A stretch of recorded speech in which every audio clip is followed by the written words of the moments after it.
يأتي أحدكم الموت فيقول رب لولا أخرتني إلى أجل قريب فأصدق وأكن من الصالحين صدق اللہ العظیم۔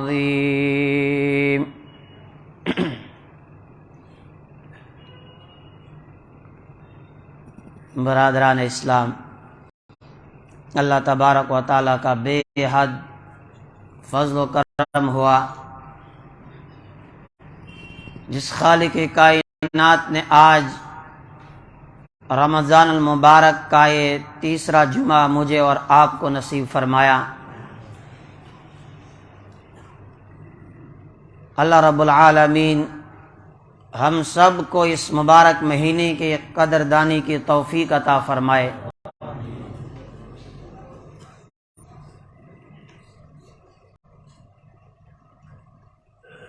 قرآن کریم کی ایک آیت آپ کے سامنے میں نے تلاوت کی، جس میں خالق کائنات اپنے بندوں کو خطاب کر رہا ہے،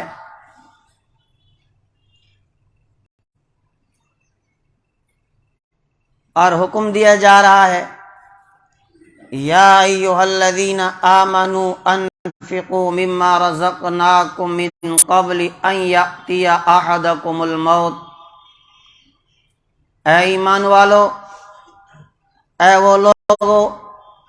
جو اللہ کو مان چکے ہو، انفقوا مما رزقناکم من قبل ان یأتی احدکم الموت، تم خرچ کرو ان چیزوں میں سے جو ہم نے تم کو عطا کی ہیں، اس سے پہلے کہ موت تمہارے پاس آ جائے۔ فیقول، تو اس وقت پھر آدمی کہے گا رب لولا اخرتنی الی اجل قریب، کہ میرے رب مجھے تھوڑی سی مہلت دے دے، فاصدق واکن من الصالحین، اب میں خوب صدقہ کروں گا، خیرات کروں گا، اور نیک لوگوں میں بھی شامل ہو جاؤں۔ لیکن پروردگار نے فرمایا کہ اس وقت کسی بھی انسان کو کوئی مہلت نہیں ملے گی، وَلَن يُؤَخِّرَ اللَّهُ نَفْسًا إِذَا جَاءَ أَجَلُهَا، ہرگز بھی کسی انسان کو اس وقت مہلت نہیں دی جائے گی جب انسان کا مقررہ وقت آ جاتا ہے، جب موت کا وقت آتا ہے، پھر ایک لمحہ بھی انسان کو فرصت نہیں دی جاتی ہے۔ اس لیے اللہ رب العالمین نے بڑے پیارے انداز میں اپنے بندوں کو پہلے ہی سے متنبہ کر دیا اور بتا دیا کہ جس نے خرچ کرنا ہے، جس نے نیکی کے کام کرنے ہیں، وہ اس دن کے آنے سے پہلے پہلے کر لو، تاکہ تمہیں اس وقت حسرت اور افسوس نہ ہو، تمہیں اس وقت پچھتاوا نہ ہو، اور تم اس وقت یہ نہ کہو کہ کاش تھوڑی سی مہلت مل جاتی، اب ہم بھی نیک لوگوں میں اپنا نام لکھواتے، اب ہم بھی کچھ صدقہ اور خیرات کرتے۔ فرمایا اس دن کے آنے سے پہلے پہلے کر لو۔ دوسری جگہ پھر پروردگار نے حکم دیا یا ایھا الذین آمنوا انفقوا مما رزقناکم من قبل، اللہ کہہ رہا ہے کہ میرے بندو تم خرچ کرو اس دن کے آنے سے پہلے، لا بیع فیہ ولا خلۃ ولا شفاعہ، فرمایا اس دن کے آنے سے پہلے جہاں پر کسی طرح کی کوئی خرید و فروخت نہیں ہوگی، جہاں کوئی دوستی یاری تمہیں کام نہیں آئے گی، جہاں پر کسی طرح کی کوئی سفارش بھی تمہیں کام آنے والی نہیں ہے۔ اور خرچ کرنے کے لیے بھی کہا جا رہا ہے کہ خرچ کس میں سے کرو، فرمایا جو ہم نے تم کو عطا کیا ہے، یعنی انسان کا اپنا ذاتی کچھ بھی نہیں ہے، انسان کے پاس جو کچھ بھی آیا ہے وہ سب رب العالمین کا دیا ہوا ہے۔ اور ایمان والوں کی جہاں صفات بیان فرمائی وہاں بھی یہی بات، وَمِمَّا رَزَقْنَاهُمْ يُنْفِقُونَ، ہمارے دیے ہوئے مال میں سے جو کچھ ہم نے انہیں عطا کیا اس میں سے یہ خرچ کرتے ہیں۔ اللہ کہہ رہا ہے کہ میرے بندو، میرا دیا ہوا مال ہے، اس مال کو میرے راستے میں خرچ کرو تم۔ اب انسان اللہ کے راستے میں مال خرچ کر رہا ہے، آخر اس انسان کو ملے گا کیا؟ خرچ تو کر رہا ہے، پہلے تو مطلق کہا گیا ان تقرضوا اللہ قرضا حسنا فیضاعفہ لہ اضعافا کثیرہ، اگر تم اللہ رب العالمین کو قرض حسنہ دو گے وہ تمہارے لیے اس کو بڑھا دے گا، اور کتنا بڑھائے گا؟ اب آپ اس رب العالمین کی شان کو دیکھیں، وہ اپنی شان کے مطابق فَيُضَاعِفَهُ لَهُ أَضْعَافًا كَثِيرًا، جس طرح ایک انسان کسی کو قرض دیتا ہے قرضہ حسنہ، اور اس آدمی کو اس کے واپس ملنے کی پوری امید ہوتی ہے، اسی طرح انسان کا جو ایک ایک پیسہ اللہ رب العالمین کے راستے میں لگتا ہے، فرمایا وہ بھی یقینی طور پر اس کا اجر، اس کا ثواب اس انسان کو ملے گا۔ اور ملے گا کہاں پر؟ جہاں انسان ایک ایک نیکی کے لیے ترسے گا، جہاں کوئی خرید و فروخت انسان کو کام نہیں آئے گی، جہاں پر کوئی دوستی یاری انسان کو کام نہیں آئے گی۔ فَلَا أَنْسَابَ بَيْنَهُمْ يَوْمَئِذٍ وَلَا يَتَسَاءَلُونَ، جہاں پر رشتہ داریاں کام نہیں آئیں گی، جہاں کوئی ایک دوسرے کو پوچھنے والا نہیں ہوگا، اس وقت یہ انسان کا دنیا کے اندر نیکی کرنا، یہ ایک ایک پیسہ اللہ کے راستے میں جو اس نے دیا تھا، یہ ذخیرے کے طور پر اس کے لیے جمع کیا گیا، اور یہ آج اس کا ثواب اس انسان کو دیا جا رہا ہے۔ اور پھر پروردگار نے دوسری جگہ فرمایا مثل الذین ينفقون اموالهم فی سبیل اللہ کمثل حبۃ انبتت 7 سنابل فی کل سنبلۃ 100 حبہ، ان لوگوں کی مثال ينفقون اموالهم فی سبیل اللہ، جو اپنے مالوں کو اللہ کے راستے میں خرچ کرتے ہیں، کمثل حبۃ انبتت 7 سنابل فی کل سنبلۃ 100 حبہ، اور میں اس دانے کی طرح ہے جس سے 7 بالیاں نکلی اور ہر بالی کے اندر 100 دانے ہیں۔ واللہ یضاعف لمن یشاء، اللہ اور بڑھا دیتا ہے، اضافہ کرتا ہے جس کے لیے چاہتا ہے۔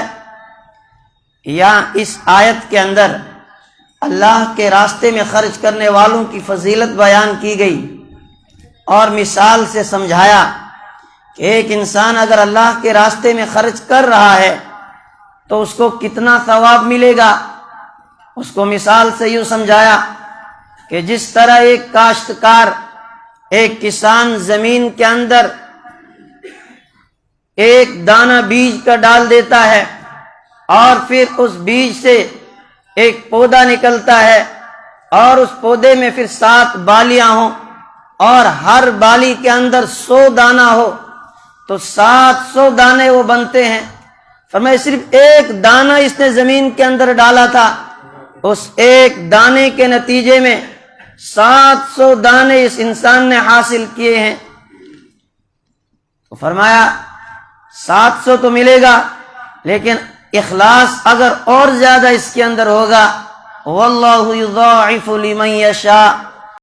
اللہ اس سے بھی زیادہ انسان کو عطا کرتا ہے۔ کہ اللہ کے راستے میں خرچ کرنے پر 1 روپے آپ خرچ کر رہے ہیں، آپ کو 700 کا ثواب یہ تو عام دنوں کی بات ہے، اور رمضان میں تو یوں ہی ایک پر آپ کو 70 اور پھر اس 70 کو آپ 700 میں ضرب دیں تو کہاں سے کہاں پہنچ جائے گا یہ۔ لیکن یہاں پر کچھ شرائط بتائے گئے، کچھ ضابطے بتائے گئے۔ یہ جو مثال دی گئی یہاں پر، اس میں چند اہم نقطے بیان کیے گئے، کچھ راز کی باتیں بیان کی گئی۔ فرمایا جس طرح جب تم زمین کے اندر بیج ڈالتے ہو، اگر وہ بیج خراب ہوگا، سڑا ہوا ہوگا، اس کو اگر آپ زمین کے اندر ڈالیں گے، اس کے نتیجے میں آپ 700 دانے حاصل نہیں کر سکتے ہیں۔ کیا سمجھایا گیا؟ فرمایا کہ جو مال اللہ کے راستے میں خرچ کر رہے ہو، وہ مال حلال طریقے سے کمایا ہوا ہونا چاہیے، اس لیے کہ اللہ کے یہاں حرام مال قبول نہیں ہوتا ہے۔ فرمایا اگر وہ مال صحیح ذرائع سے، حلال طریقے سے محنت کا کمایا ہوا مال ہوگا، فرمایا اس مال کو جب آپ اللہ کے راستے میں خرچ کریں گے، 1 روپیہ آپ نے خرچ کیا، 700 گنا آپ کو ثواب، اس سے بھی زیادہ اللہ رب العالمین آپ کو ثواب عطا فرمائیں گے۔ یہ پہلی چیز بتائی گئی۔ دوسری بات یہ سمجھائی گئی کہ اگر وہ دانہ ڈالنے والا جو کسان ہے، کاشتکار ہے، اگر وہ تجربہ کار نہ ہو، اناڑی ہو، اگر وہ ایک دانہ زمین کے اندر ڈالے گا، اس کو کاشتکاری کا تجربہ نہ ہو، تو وہ بھی اس ایک دانے کے نتیجے میں 700 دانے حاصل نہیں کر سکتا ہے۔ اور یہ سمجھایا گیا کہ جو خرچ کرنے والا ہو، جو اللہ کے راستے میں مال خرچ کر رہا ہے، وہ اخلاص کے ساتھ خرچ کرنے والا ہو، اس کے اندر کسی طرح کا نام و نمود نہ ہو، شہرت کے لیے وہ خرچ نہ کر رہا ہو، ریاکاری کے لیے وہ خرچ نہ کر رہا ہو، محض اللہ کی رضا اور اس کی خوشنودی کے لیے وہ خرچ کر رہا ہو۔ تیسری بات جو فرمائی گئی کہ اگر وہ دانہ کسی بنجر زمین میں ڈال دیا جائے تو وہاں پر ایک دانے کے نتیجے میں 100 دانے نہیں اگیں گے، بلکہ وہ زمین کاشت کے قابل ہونی چاہیے جس زمین کے اندر وہ دانہ آپ ڈال رہے ہیں۔ اسی طرح آپ جو اپنا مال خرچ کر رہے ہیں، وہ اصل مستحق کو جانا چاہیے۔ اگر وہ اس مال کا مستحق تھا ہی نہیں جس کو آپ نے اپنا مال دیا ہے، تو آپ اس امید میں بیٹھیں گے کہ مجھے 1 پر 700 ملے گا۔ فرمایا نہیں، بلکہ تمہارا مال اصل مستحق تک پہنچنا چاہیے جو اس مال کا مستحق ہے۔ تو یہ فضیلت اس آیت کے اندر بیان کی گئی،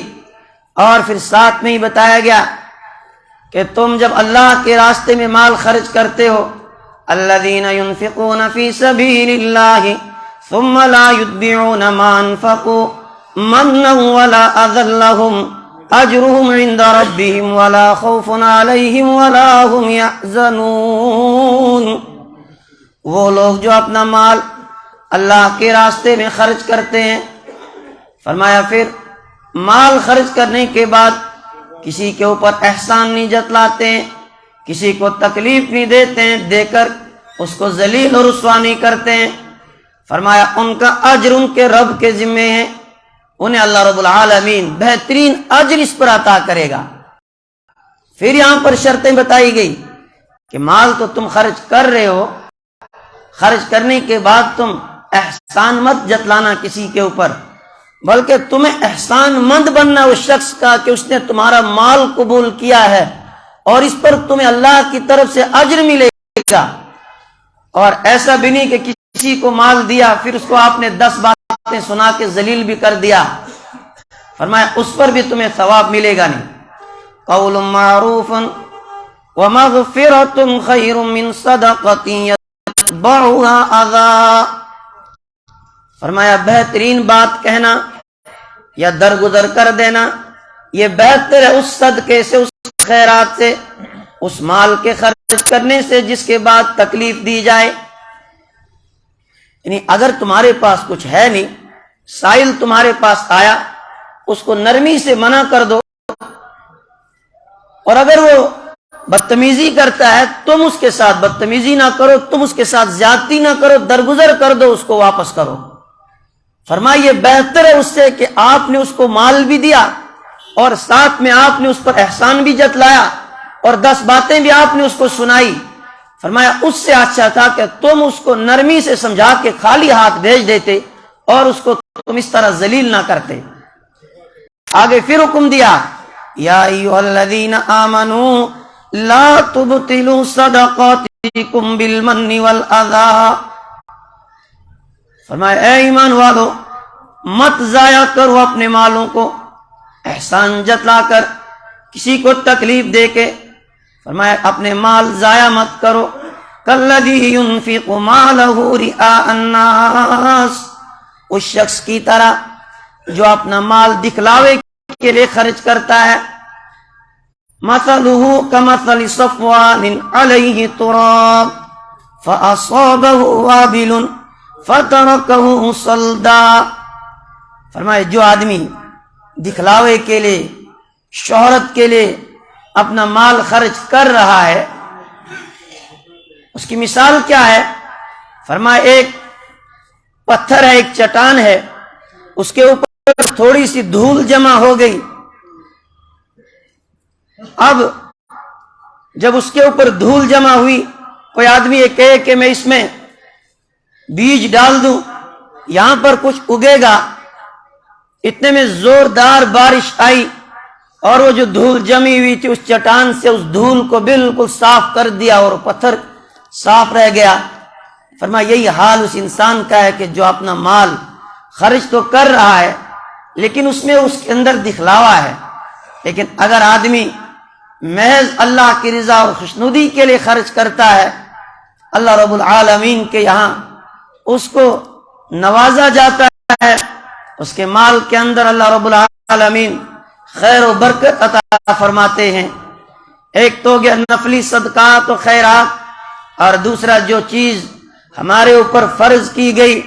اور ایک مقام پر نہیں، قرآن کریم نے 32 مقامات پر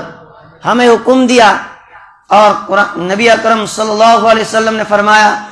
بنی الاسلام علی 5 شہادت اللہ الہ الا اللہ واقام الصلاۃ وایتاء الزکاۃ والحج وصوم رمضان، کہ اسلام کی بنیاد 5 چیزوں پر ہے۔ پہلی چیز اللہ کو ایک ماننا، اللہ کے ایک ہونے کی گواہی دینا، نماز قائم کرنا، اور نماز کے ساتھ ہی زکوٰۃ کا حکم آیا۔ فرمایا اسلام کا بنیادی رکن ہے، اور اگر کوئی آدمی اس رکن کا انکار کر دیتا ہے، زکوٰۃ کا منکر ہو جاتا ہے، فرمایا وہ آدمی دائرہ اسلام سے